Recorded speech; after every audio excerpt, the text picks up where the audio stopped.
Wake up, Cincinnati. I'm Matt Peiken, and this is your local newscast for Tuesday, December 16th.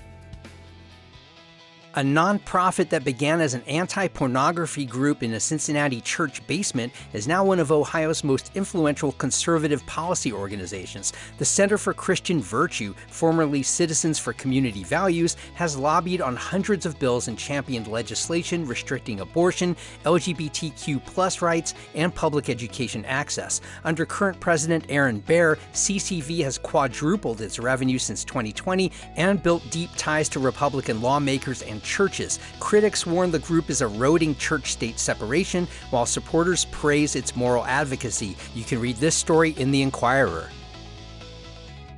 SencorpWhite, a Massachusetts-based manufacturer of automated storage systems, is moving its headquarters north of Cincinnati to Hamilton. The company will invest in a 98,000 square foot facility on Symes Road and expect to create up to 230 jobs averaging $90,000 a year over 7 years.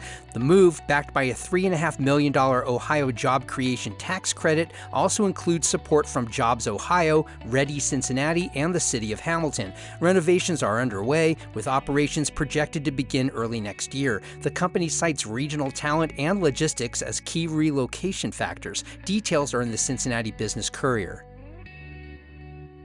The man accused of killing Hamilton County Sheriff's Deputy Larry Henderson now faces new charges in Claremont County. Rodney Hinton Jr. is accused of assaulting a corrections officer at the Claremont County Jail, where he's being held in connection in Henderson's death. Court records say the incident occurred December 13th and involved Hinton allegedly striking and kicking the officer.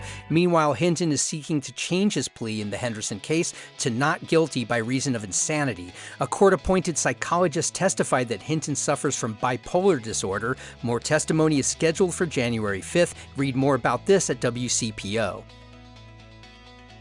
The Valley Interfaith Community Resource Center in Lockland is breaking ground on a $1 million renovation to better serve Hamilton County residents in need. The nonprofit, active since 1965, supports thousands annually with food, clothing, and other aid. The upgrades, focused on its service and warehouse areas, aim to create a more dignified space and expand capacity amid growing demand. Valley CEO John Kufer says the group served 37,000 people last year, including recent arrivals from West Africa and Latin America. The project has raised about half of its funding so far, and you can read this story at WVXU.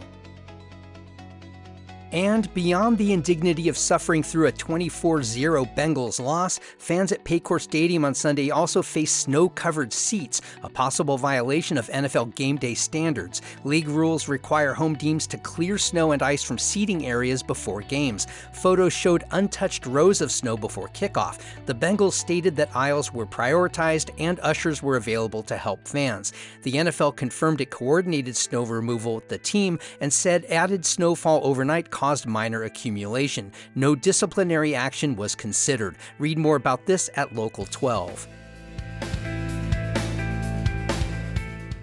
If you haven't already, do sign up for our free daily newsletter. It's basically this newscast in written form. Go to wakeupcincy.transistor.fm. You can also find us on Facebook and Instagram at wakeupcincy. And please share this podcast with your friends who care about this city.